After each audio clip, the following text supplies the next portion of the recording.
Ladies and gentlemen, let's for Gaming Tetacom video. Let us further discuss the Xbox One and hardware problems. I'm sure many of you are aware that just like the PlayStation 4, the Xbox One's launch hasn't been completely and utterly perfect. Microsoft have actually issued a statement regarding this, and I'm going to read it out to you in verbatim.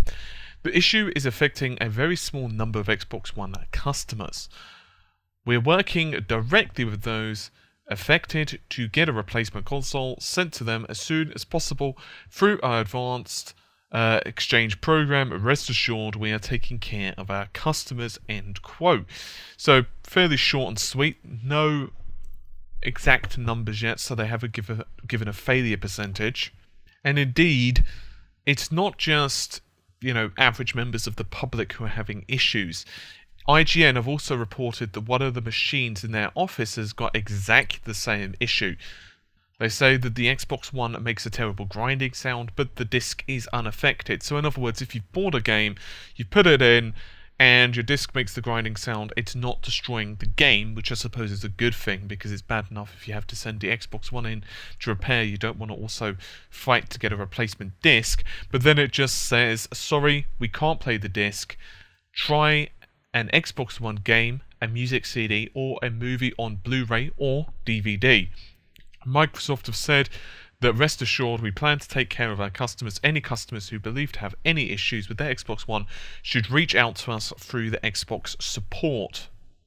Microsoft have also pointed out that it's probably a good idea if you can actually speak to, say, Amazon. They believe that they're going to probably have quicker results than through Microsoft. These are Microsoft's words. Amazon will replace the unit, whereas Microsoft will repair it. Meanwhile, other people are having, of course, issues with crashing and rebooting, and other people are saying that that their headsets are putting out nothing but static. Others have said that they're getting the E100 notification, which is pretty much saying that that's a total hardware failure, may I add. And that leaves you nothing to do. You can literally do nothing other than basically trying to get a replacement or an Xbox One repaired.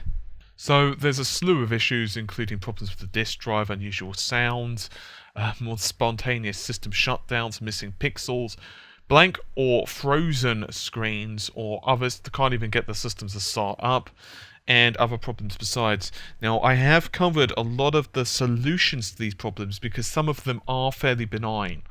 Some of them could be cleared up by simply clearing the console's cache.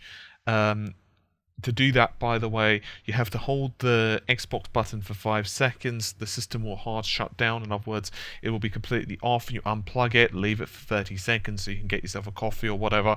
Plug it back in, switch the system back on, and that fixes a lot of issues, not all. If you want more information with that, you can actually go to the channel and you can search for Xbox One -fixes for currently known problems, such as green screen death. So you could search even for green screen death, and it's also got a link to an article, so it's really easy for you guys just to see what issues there are. There are also problems with networking, a couple of bits and bobs. It does seem that the Xbox One is a little bit fiddly when it comes to Wi-Fi. Not enough information on this yet. So how many people are affected? Well, sorry, can't tell you. Honestly, have absolutely no idea yet. Microsoft are not revealing the numbers. I have a feeling that they will do soon. Now, what my hope is, and here's the thing: if they reveal the numbers pretty soon, it's usually a good indication that the numbers are low. Like, for example, if it's good news and it's like 1% or so, for example, Sony, as quickly as possible said, you know what, it's a small percentage, and they gave a number.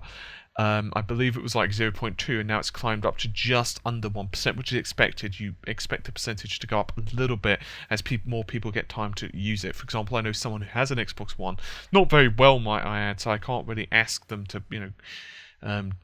play games with me or whatever, but I kind of know them from just work. They work in a store that I go to, and he's basically told me that he's not really had time to play the system much. He's got it, but he just hasn't had time to really use it because he's been working over the weekend since the system's been out, so he's only had like an hour. And of course, that's going to be the case for a lot of people. They're still, trying to get used to the system, getting used to the quirks, getting used to how it works, which is understandable. So I have a feeling that both systems are going to have the issues. Obviously, with the PlayStation 4, we've also got the European launch coming up. Microsoft, of course, have done a worldwide launch where they've sold over 1 million systems. The PlayStation 4, of course, is going to be released Friday, which I believe, unless I'm going crazy, no, it's the 29th in the UK, for example. So we'll have to see just what the percentages are there. Obviously, that had its own issues, so I'm hoping that the numbers are going to be fairly low for Microsoft. I'm hoping that the percentages are going to be within acceptable limits, certainly far better than the Red Ring of Death, which the Xbox One is not suffering with. Microsoft basically put a huge-ass heatsink on the damn thing. Plus, as well, the console has plenty of spacious airflow ability. So the good news is it's not building up heat nowhere near as fast as the Xbox 360. Plus, of course, with the Xbox 360, it had a few other issues in regards to heat as well. Not only did the heat start to buckle the board and start to kind of destroy the solder on it, but there are actually some reports, of course, of it even damaging the disk drive or the games in it, which must have took some damn well high amounts of heat, but there you have it. So anyway, I can't give you the numbers right now because, well, Microsoft aren't revealing them. I'm hoping it's about the same as the PlayStation 4, about 1%, but I guess all we can do is see. Regardless, hopefully you've enjoyed the video. Hopefully you're not one of those unlucky souls who have been affected. If you are, please give me a comment on Facebook. That's facebook.com/RedGamingTech, and let me know the issue you're having. And if you've spoken to Microsoft support and, what have they said. Anyway, I'll see you soon. Take care. Bye for now.